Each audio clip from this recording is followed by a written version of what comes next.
சுந்தரி வந்து நீ அப்பாவாக போகிற அப்படின்னு சொல்லிட்டு கேட்டோன்னே வந்து முரளி பயங்கரமாக அதிர்ச்சி அடைகிறாரு. அவளை தாங்கிக்க முடியல. இது எப்படி நடந்தது அப்படின்னு சொல்லி சொன்னோன்னே, நீங்கள் ஒழுங்காக தானே வந்து மருந்து கொடுத்து நான் ஒழுங்காக தான் கொடுத்துருந்தேன். அந்த அபி இருக்காளே அவ்வளோ தான் எல்லாத்தையும் வந்து அவள் என்ன பண்ணா, அவள் தான் அவளுக்கு நாட்டு மருந்து வாங்கி கொடுத்துருக்கா. அப்போ வந்து நான் கொடுத்த பாலை குடிக்காமல் விட்டுருக்கா. அதனால தான் இந்த மாதிரி நடந்துச்சு அப்படின்னோன்னா அதிர்ச்சி அடைகிறேன். நிஜமாக சொல்கிறீங்க? ஆமாம், எனக்கே ஒன்றும் புரியல. இந்த மாதிரி நடந்தது எனக்கு செம்ம டென்ஷனாக இருக்குது அப்படின்னோன்னே, இப்போ என்ன பண்ண போகிறீங்க? நான் ஒத்துக்கவே முடியாது இதை. என்னால் இதை ஜீரணிக்கவே முடியல. இப்போ என்ன பண்ணுறதுன்னு தெரியலையே அப்படி சொன்னோன்னே, இங்கே பாரு, இப்போ தற்சமயத்துக்கு எந்த இதுவும் பண்ண முடியாது. அதனால் நீ என்ன பண்ணுற, அஞ்சலி ஃபோனை ஒழுங்காக ஏடு, புரியுதா? அதுக்கப்புறம் பார்த்துக்கலாம் அப்படின்னோடனே செமையாக டென்ஷன் ஆகிறாரு. சரி, இன்னொரு விஷயமும் நான் சொன்னேன், இன்னும் அதிர்ச்சி ஆகிடுவ போட்டிருக்கே அப்படின்றாங்க. என்ன விஷயம் அப்படின்னோடனே, என்ன விஷயமா? இன்னொரு விஷயம் இருக்குது, அது அபிக்கு கல்யாணம். நீங்கள் என்ன சொல்கிறீங்க அப்படின்னோடனே, ஆமாம், அவளுக்கு எல்லாத்தையும் பேசி முடிச்சுட்டாங்க. விக்னேஷ்னு ஒருத்தன், அவன் தான் அபியை விரும்புகிறான். ரொம்ப பெரிய பணக்கார வீட்டு சம்பந்தம் கிடச்சிருக்கா அவங்களுக்கு. கல்யாணம் கூட சீக்கிரமாகவே முடிவு பண்ணிட்டாங்க. இன்னும் 10 நாளாக கல்யாணமாமே அப்படின்னோடனே அதிர்ச்சிக்கு மேலே அதிர்ச்சியாக இருக்குது. நான் விடவே மாட்டேன் அப்படின்னு சொல்லிட்டு முரளி செமையாக டென்ஷன் ஆகிறாரு. நீங்கள் இருந்தும் எப்படி நடக்குது? நான் என்ன பண்ண முடியும்?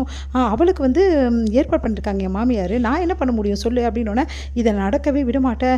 இந்த விஷயத்தை தான் நீங்கள் முதல்ல சொல்லணும். முதல்ல எடுத்து அஞ்சலி விஷயத்த சொல்கிறீங்க அப்படின்னோடனே, உனக்கு அதுதான் முக்கியம்னு நினச்சேன். எனக்கு அதோட அபி விஷயம் தான் ரொம்ப முக்கியம். நான் விட மாட்டேன், இதை நான் நடக்கவே விட மாட்டேன். நான் எப்படி இருக்கும்போது எப்படி நடக்கும் இது அப்படின்னோடனே, சரி ஓகே பார்க்கலாம் இரு அப்படி சொல்கிறாங்க. இங்கே பாருங்கள், நீங்கள் என்ன செய்வீங்களோ ஏது செய்வீங்களோ தெரியாது. இந்த கல்யாணம் நடக்கவே கூடாது. அதுக்கு நான் என்ன பண்ணுவேன்? ஏதாவது ஒன்று நீங்கள் பண்ணி தான் அவனுக்கு ஏதாவது ஒரு ஐடியாவது கொடுங்க அப்படி சொன்னோன்னே, சரி யோசனை பண்ணலாம். நீ முதல்ல வந்து அஞ்சலி போல் அட்டன் பண்ண, புரியுதா அப்படி சொல்லிட்டு போகிறாங்க. இப்படி நடந்துச்சுன்னு சொல்லிட்டு முரளி செமையாக டென்ஷன் ஆகிறார். யார் இந்த விக்னேஷ்? அவனை சும்மாவே விட மாட்டேன் அப்படின்னு சொல்லிட்டு செமையாக டென்ஷன் ஆகிறார். அந்த ரோஜாப்பூ செடியாண்ட ராகவும் அபியும் மீட் பண்ணுறாங்க. அப்போ வந்து அபி வந்து சோகமாக இருக்காங்க. என்ன ரொம்ப சோகமாக இருக்க, கல்யாணத்தில் விருப்பம் இல்லையா அப்படின்னோன்னா, அதெல்லாம் ஒன்றும் இல்லை.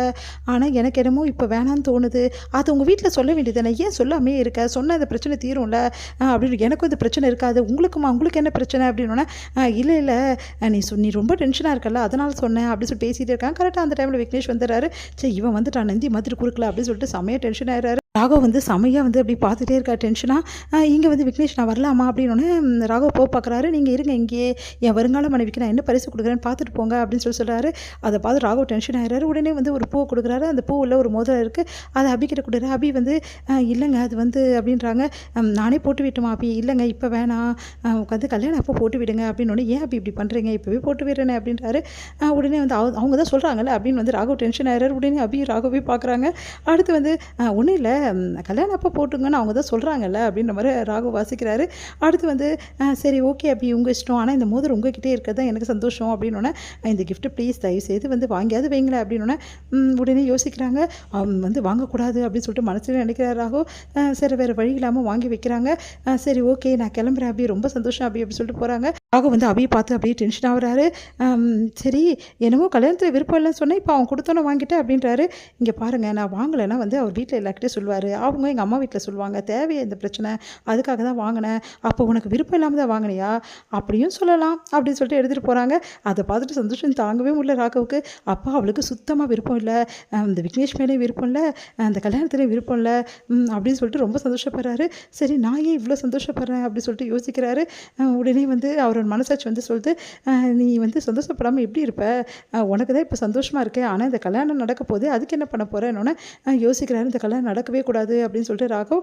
அடுத்து வந்து அபி வந்து என்ன பண்ணுறாங்க, அந்த விக்னேஷ் கொடுத்த அந்த கிஃப்ட்டை வந்து எடுத்து பார்க்காம அப்படியே எடுத்து ஓரமாக வச்சிடுறாங்க. ஓரமாக வச்சுட்டு அப்படியே வேலை செஞ்சுட்ருக்காங்க. வந்து அபியை பார்க்க வராங்க. அவங்க பார்த்துட்டு அப்படியே வந்து கட்டிக்கிறாங்க.